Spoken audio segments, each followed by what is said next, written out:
நான் தில்லைநாயகம் பேசுறேன். இந்த இன்னைக்கு என்னன்னா, இந்த திருப்பதி லட்டு பத்தி பேசலான்னு பார்த்தேன். திருப்பதி லட்ட இப்போ நம்ம எல்லாரும் சாப்பிடலாமா?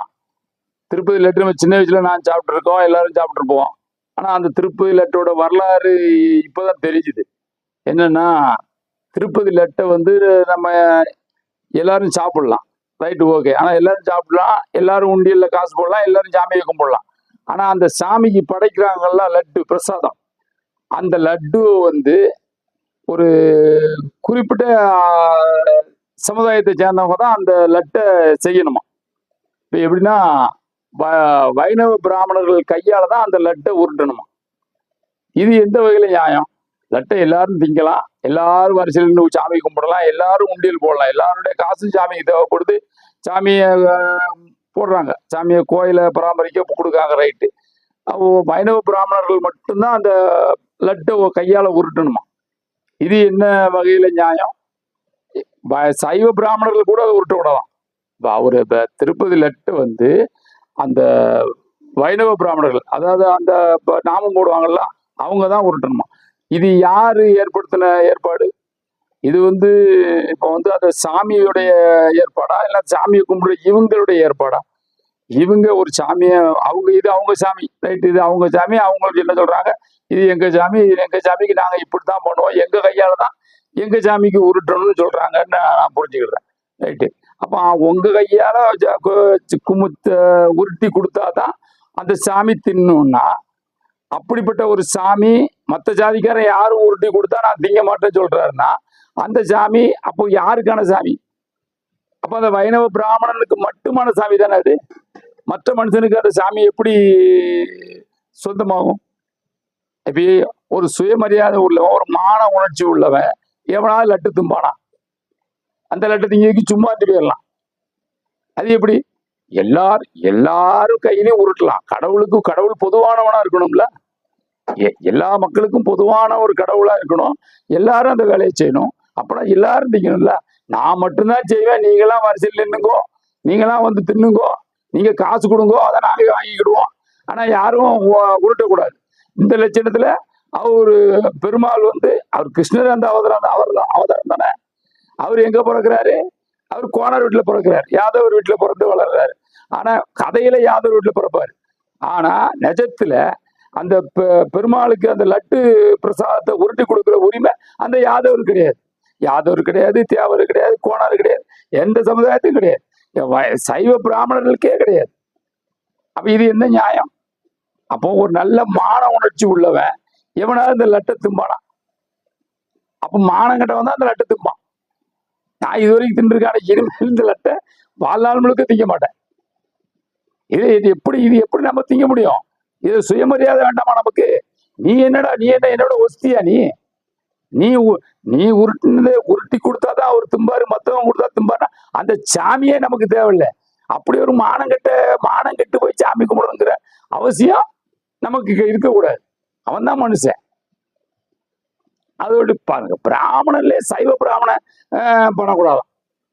அப்ப இந்த இந்து மதத்தை யாரால கெடுக்கிறாங்க? யாரு கெடுக்கிறா? இந்து மதம் நம்மளாம் ஒற்றுமைன்னு சொல்றானுங்க.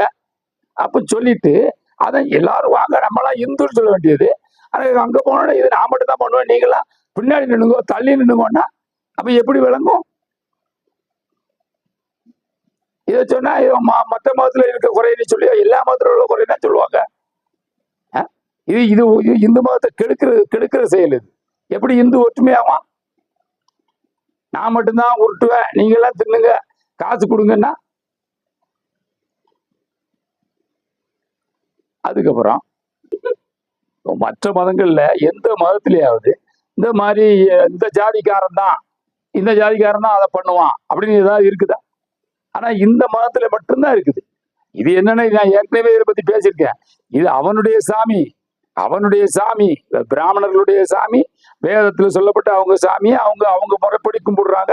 இது மற்றவர்களுக்கான சாமி கிடையாது, இது நமக்கான சாமி கிடையாது. இது நாம மானங்கிட்டு போய் கும்பிடுறோம். அவன் கரெக்டா இருக்கான். அவன் எந்த காரணத்துக்காகவும் நீ கும்பிடாட்ட போ நாயேன்றான். அதான அர்த்தம். நீ கும்பிடுகிற அவசியமே எனக்கு கிடையாது, ஏன் சாமியை நான் இப்படிதான் கும்பிடுவேன். நீ கறி திம்ப மீன் திம்ப, ஏன் சாமி கறியும் திங்க மாட்டார் மீன் திங்க மாட்டார், நானும் கறி திங்க மாட்டேன், நான் தான் அவர்கிட்ட நிக்கணும், நான் தான் அவரு எல்லாம் கழுவி விடணும், நான் தான் அவருக்கு எல்லாம் பண்ணணும், நீங்கெல்லாம் துஷ்டன், நீங்களாம் அபிஸ்து, நீங்களாம் அங்க, அது அவன் உரிமை, அவன் சொல்லலாம், அது தப்பே கிடையாது, அவனை நான் குத்தம் சொல்லவே மாட்டேன். அதே மாதிரி பிராமணன் வந்து நீங்க சூத்துறேன், அவன் நான் தலையில பிறந்தேன், அவன் காலில் பிறந்தான், அதுல பிறந்தான், இதுல பிறந்தான், அது சொல்றது அவன் ரைட்ஸ், அவன் சொல்லிட்டு போறான், அதை நம்ம நம்ப கூடாது. அவன் அவன் எதுல வேணா நம்ம அவனை வந்து இப்ப பதிலுக்கு நம்ம வந்து என்ன சொல்லலாம், நம்ம சாமியோடைய பின்பக்கத்துல இருந்து பிறந்தான், அவன் பின்பக்கத்துல பிறந்தாதான் பிராமணன் அப்படின்னு நம்ம ஒரு கதை சொல்லலாம். ஆனா அவன் சொல்ற கதைக்கு மாற்று கதை சொல்லலாம், இல்லைன்னா அவன் கதையை வந்து நம்ம நிராகரிச்சிடலாம், அது நம்ம தேவையில்லாது. அவன் வந்து நம்மளை பார்த்து சூத்திரன் சொல்லிட்டு நம்ம அதுக்கு அலட்டிக்கணும் அவசியமே கிடையாது. அவன் சொல்லிட்டு போறான், ரோட்ல போற பைத்தியக்காரன் 1000 சொல்லுவான், அத மாதிரிதான் அதெல்லாம் கடந்து போயிடணும். அதே மாதிரி இந்த பிராமணர், இந்த கடவுள்ல அவங்களுடைய வேத கடவுள், அந்த வேத கடவுளை அவங்க படைச்ச அவங்களுடைய கடவுளை அவங்க விருப்பத்துப்படி தான் பண்ணுவாங்க, யாருக்காகவும் அவங்க காம்ப்ரமைஸ் பண்ண மாட்டாங்க. அவங்க தன்னை உயர்வா நினைக்காங்க, நாங்க தான். ஆனா அவங்களுக்கு தெரியுது இவனை எப்படி நம்மகிட்ட தான் வந்து கும்பிடுவான்ட்டு, அதனாலதான் இவங்க இப்படி பண்றாங்க. நம்ம போய் அங்க அதே மாதிரி சிதம்பரம் கோயில்ல அப்படி பண்ண மாட்டோம், நாங்க தான் நிற்போம் எல்லா கோயில்களையும் இப்படி பண்றது. இதை நம்ம புறக்கணிக்கிறது மட்டும்தான் இதுக்கான தீர்வா இருக்கும். இப்போ சிதம்பரத்துல கோயில் வச்சு நம்ம உள்ள கனகசபை அந்த இதுல வந்து தமிழ்ல பாடக்கூடாது, அதுல பாடக்கூடாது, அப்படி இப்படி அவங்க சொல்றாங்கன்னா நாம போய் நான் பாடுவேன் அப்படின்னு சொல்லி போராடினாலோ ஒரு நாள் போராடலாம். அவன் என்ன பண்ணுவான், மறுபடியும் சுப்ரீம் கோர்ட்ல போய் வாங்கிடுவான். சுப்ரீம் கோர்ட் என்ன சொல்லுவோம், ஆகமதிப்படி உள்ள கோயில ஆகமதிப்படி தான் நடக்கணும், அது தீர்ப்பு சொல்லிடும். அது ஆனா அது சொல்லலாம், அது சொல்லிடும். ஆனா நான் என்ன சொல்றேன், நீங்க கும்பிட போகாதீங்க, நீங்க அந்த கோயிலை புறக்கணிங்க. சிதம்பரம் கோயிலா இருக்கட்டும், எந்த திருச்செந்தூர் கோயிலா இருக்கட்டும், திருச்செந்தூர் சுப்பிரமணிய கோயிலா இருக்கட்டும், எதெல்லாம் ஆகமதிப்படி அவன் நான் தான் முன்னடிப்பேன், நீங்களாம் இங்க நிக்கன்னு சொல்றானோ அந்த கோயிலை பூரா நீங்க புறக்கணிச்சீங்கன்னாலே அவன் ஆட்டோமேட்டிக்கா இறங்கிடுவான். அவன் சோத்துக்கு வழி இல்லாம அவன் வந்து இல்ல வாங்க இப்ப நீங்க நான் விட்டு கொடுக்குறோம் அப்படின்னு சொல்லுவான். ஆனா நீங்க அவனை புறக்கணிக்காம அவனை வந்து அவன் போக்குல நீங்க விட்டுக்கிட்டு இருக்கிறதுனாலதான் அவன் இப்படிலாம் பண்றான். நான் தான் முன்னடிப்பேன், நான் தான் பண்ணுவேன், அது ஏன் சாமி, அது அவன் உண்மையில அவன் சாமி தான். ஆனா அவன் சாமிய அவன் எல்லாரும் கும்பிடணும்னு நினைச்சான்னா அவன் விட்டு கொடுக்கணும்.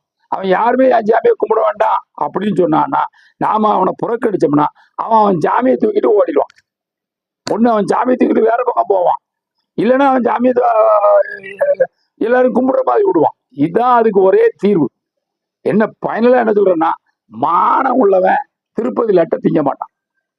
நான் இமைய வாழ்நாள்ல திருப்பதி லட்டை திங்க மாட்டேன். அது எனக்கு இது அருவருப்பா தெரியுது.